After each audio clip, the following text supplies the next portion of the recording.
اعوذ باللہ من الشیطان اللعین الرجیم بسم اللہ الرحمن الرحیم الحمدللہ رب العالمین والصلاة والسلام علی اشرف الانبیاء والمرسلین سیدنا و مولانا و شفیع ذنوبنا و طبیب نفوسنا و حبیب قلوبنا ابی القاسم محمد اللہم صلی علی محمد و آل محمد وعلى آل بیتہ الطیبین الطاہرین المعصومین المظلومین ولعنۃ اللہ علی اعدائہم اجمعین اما بعد فقد قال رسول اللہ صلی اللہ علیہ وآلہ وسلم اولنا محمد و اوسطنا محمد و آخرنا محمد و کلنا محمد صلی اللہ علیہ محمد و آل محمد میں سب سے پہلے ہم اپنے ناظرین کو کی خدمت میں اپنی جانب سے اور حسینی چینل کی پوری ٹیم کی جانب سے اس ماہ مبارک یعنی ماہ رجب میں معصومین کی ولادت باسعادت کی مبارکباد پیش کرتے ہیں۔ اور لطف کی بات یہ ہے کہ ماہ رجب میں رب نے 4 چاند لگائے ہیں۔ پہلا چاند پہلی رجب کو امام محمد باقر علیہ السلام کے نام سے ہے، اور دوسرا چاند 5 رجب امام علی النقی علیہ السلام کے حوالے سے، اور تیسرا چاند 10 رجب کو امام محمد تقی علیہ السلام کے حوالے سے، اور چوتھا چاند جو گویا 14ویں کا چاند کہا جائے وہ 13 رجب یعنی امام علی النقی علیہ السلام کے حوالے سے ہے۔ جس چاند کی بھی گفتگو کیجیے وہ محمد جیسا ہے، اس لیے کہ حضور سرور کائنات کی حدیث مبارک ہے کہ میرا پہلا بھی محمد ہے، اوسط بھی محمد ہے، آخر بھی محمد ہے، اور ہم سب کے سب محمد ہیں، یعنی اولنا محمد و اوسطنا محمد و آخرنا محمد و کلنا محمد۔ جو ایک کہہ رہا ہے وہی دوسرا کہہ رہا ہے، جو دوسرا کہہ رہا ہے وہی تیسرا اور چوتھا اور پانچواں، سب کے سب ایک ہی اخلاق، ایک ہی کردار، ایک ہی زبان، ایک ہی جیسا علم، لیکن سمجھنے کے لیے کہ کون کیا ہے بعض کے ساتھ جو ہے تخصیص نظر آتی ہے۔ مثلا آج جو ہم لوگ گفتگو کر رہے ہیں امام محمد باقر علیہ السلام کی، تو ان کے ساتھ یہ چیز جڑی ہوئی ہے کہ امام محمد باقر علیہ السلام نے علم کو اپنے زمانے میں بہت زیادہ پھیلایا۔ آپ کی ولادت باسعادت سن 57 ہجری میں آپ پیدا ہوئے، اور امام محمد باقر علیہ السلام وہ ہیں کہ جنہوں نے یعنی جو کربلا میں بھی ساتھ رہے، اور اس کے بعد انہوں نے کچھ چیزیں دیکھیں، اور ساتھ ہی ساتھ آپ اپنے والد بزرگوار یعنی امام زین العابدین علیہ السلام جو اپنے باپ کے غم میں ہمیشہ آنسو بہاتے رہے، روتے رہے کہ ہائے میرا بابا پیاسا مار ڈالا گیا۔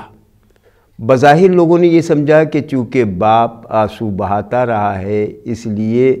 امام محمد باقر علیہ السلام کی تعلیم کی طرف زیادہ توجہ نہیں کی ہوگی، لیکن امام زین العابدین کے بعد جو آپ کو ماحول ملا، آپ کا جو دور رہا، امامت والا دور رہا جو سن 95 ہجری سے شروع ہوتا ہے، وہ دور جو رہا، تو اس کے حساب سے جب دیکھا جاتا ہے تو پتہ چلتا ہے کہ کچھ اس طرح کا ماحول بن چکا تھا، یا خود امام نے اس طرح کا ماحول بنا لیا تھا کہ علمی کام بہت زیادہ ہونے لگے تھے،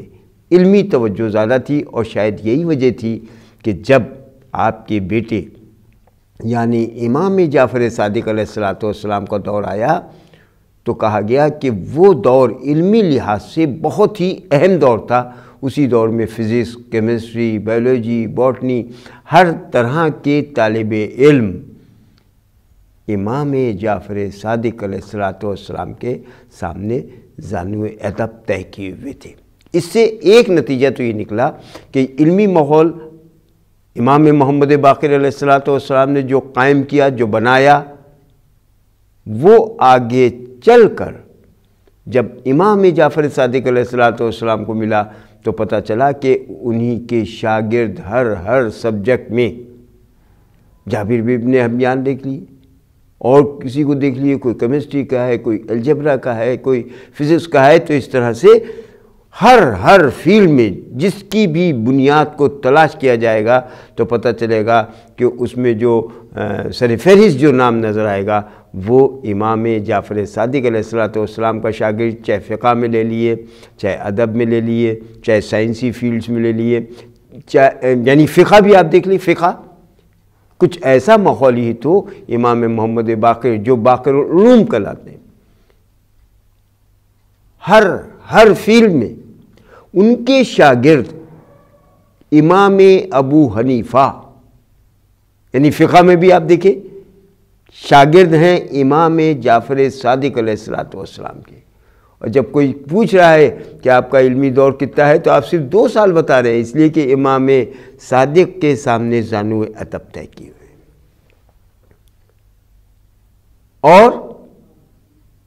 فقہ محمدی کے پیرلل اپنی فقہ حنفی لے کر آ رہے ہیں، اور بعد میں جو اور امام ہیں، امام شافعی اور مالکی حنبلی، ان کی بات ہم نہیں کر رہے، لیکن پہلی فقہ جو فقہ محمدی کے پیرلل آ رہی ہے وہ امام ابو حنیفہ لا رہے ہیں، جو کہ امام جعفر صادق علیہ السلام کے شاگرد ہیں، جنہوں نے امام محمد باقر کا دور بھی دیکھا ہے۔ تو پتہ چلا کہ چاہے سائنسی فیلڈ ہوں یا مذہبی ہوں، فقہ کی معاملہ ہو، حدیث کا معاملہ ہو، تو یہ لوگ بھی آپ کے امام محمد باقر علیہ السلام چونکہ اپنے پدر بزرگوار، جیسے کہ میں نے کہا کہ امام زین العابدین جو اپنے باپ کے اوپر آنسو بہا رہے تھے، تو لوگوں کا خیال یہ تھا کہ شاید اور چیزوں کو امام اپنے بیٹے یعنی امام محمد باقر کو نہیں سکھا پائے، اور جبکہ یہ چیز نہیں ہے۔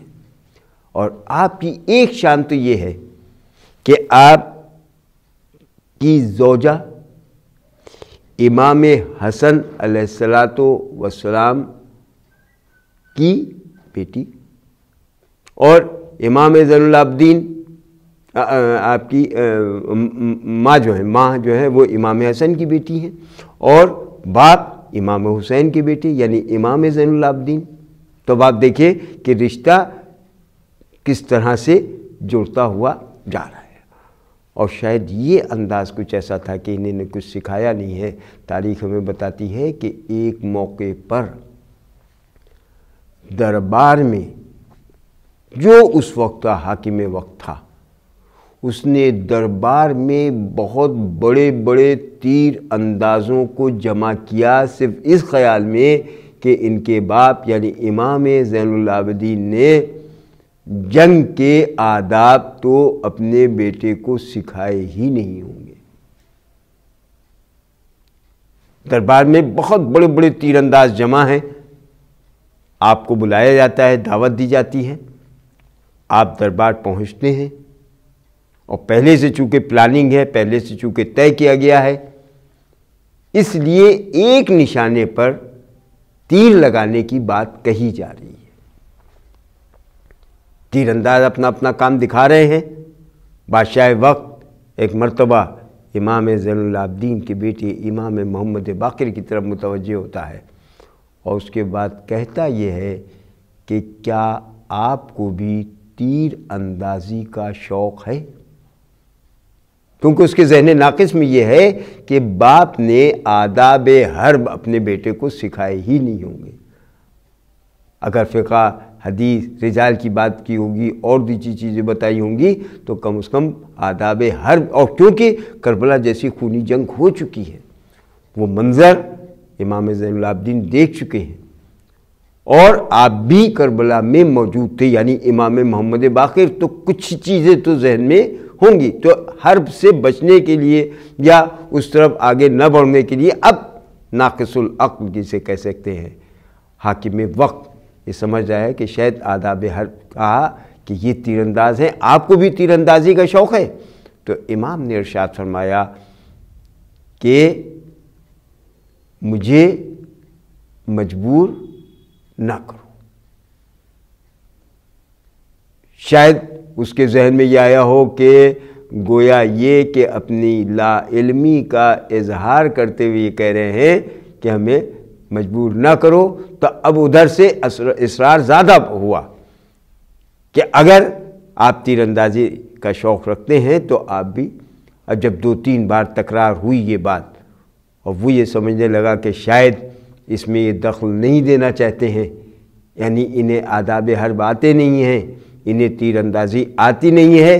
جب لبوں پر مسکراہٹ آنے لگی تو تاریخ بتاتی ہے کہ ایک مرتبہ آپ نے کمان اور تیر اٹھائی اور ایک پہلا تیر جو آپ نے چلایا تو وہ ٹھیک نشانے پر جا کے لگ گیا۔ اب بھی گویا ذہن میں یہ ہے کہ ٹھیک نشانے پہ تو جا کے یہ لگ گیا ہے، وہ بھی گویا اتفاقی طور پر ہو گیا۔ آپ نے دوسرا تیر کمان میں جوڑا اور اس کے بعد نشانی کی طرف روانہ کیا، تو تاریخ بتاتی ہے کہ پہلے تیر کی آخری حصے میں یہ دوسرا تیر جا کے لگا۔ اب کچھ لوگ حیرت میں آئے، آپ نے تیسرا تیر چلایا جو دوسرے تیر میں جا کے پیوست ہو گیا۔ اب اور لوگ حیرت میں آئے تو آپ نے چوتھا تیر چلایا جو تیسرے میں پیوست ہوا، اور پھر 5واں چلایا جو چوتھے میں، اور اس کے بعد 6واں چلایا 5ویں میں، اور 7واں تیر جب لگایا ہے تو وہ 6ٹھے تیر میں پیوست ہو چکا تھا۔ اب تو پورے دربار میں ہنگامہ مچ گیا کہ واہ کیا نشانہ ہے، اور انہی میں کچھ لوگ یہ کہتے ہوئے نظر آ رہے تھے کہ یہ انسانی ہاتھ کی طاقت نہیں۔ گویا یہ اعتراف کر لیا کہ یہ لوگ کہیں اور سے سیکھ کے آئے ہیں۔ اور کبھی کبھی ذہن میں یہ بات آتی ہے کہ اگر تیر اپنی جگہ سے ہٹ جاتا، نشانے پہ نہ پہنچتا، تو فوراً یہ طے کیا جاتا کہ نشانے نے خطا کی، اور نشانہ لگا رہے امام، گویا بات کہاں تک پہنچ جاتی، نشانے نے خطا کی یا کچھ اور سوچا جا سکتا تھا، اور امام سے خطا کا امکان ہے ہی نہیں۔ اب تیر انداز کہہ رہے ہیں کہ یہ انسانی ہاتھ کی طاقت نہیں ہے، لوگ امام کا ہاتھ چوم رہے ہیں۔ اب اعتراف ہو رہا ہے کہ یہ لوگ ہر چیز سیکھ کے آتے ہیں۔ اسی لیے رسول نے ارشاد فرمایا ہے کہ میرا تو پہلا بھی محمد ہے، اوسط بھی، آخری بھی، ہم سب کے سب۔ اور لطف کی بات یہ ہے جب 14 معصومین کو 2 سے ڈیوائیڈ کرتے ہیں تو 7ویں معصوم امام محمد باقر، جن کا نام ہی محمد سے شروع ہوا ہے، اور جب پہلے کو دیکھتے ہیں تو اس کا خود ہی محمد نام ہے، اور جب آخری یعنی 14ویں معصوم کو دیکھتے ہیں تو وہ امام محمد مہدی علیہ السلام، یعنی گویا آپ نے جو کہا کہ میرا پہلا بھی محمد ہے، یعنی محمد مصطفیٰ صلی اللہ علیہ وآلہ وسلم، اوسط بھی محمد ہے، اوسط میں امام محمد باقر نظر آ رہے ہیں، اور میرا آخری بھی محمد ہے جہاں پہ امام مہدی علیہ السلام نظر آ رہے ہیں، اور کہا ہم سب کے سب محمد ہیں۔ گویا سب میں ایک ہی چیز نظر آتی ہے، ملتی ہے، چاہے یہ بچپن میں ہوں، چاہے جوانی میں ہوں، چاہے ہر حالت میں یہ امام ہوتے ہیں۔ اور لوگ سمجھ رہے ہیں کہ بچپنے کے عالم میں ان کو تیر اندازی نہیں آتی ہے۔ بہت بہت آپ کو مبارک ہو امام محمد باقر علیہ السلام کی ولادت باسعادت پوری حسینی چینل ٹیم کی جانب سے، میری جانب سے۔ آخر میں ایک بار صلوات ہم لوگ پڑھ لیں، محمد و آل محمد۔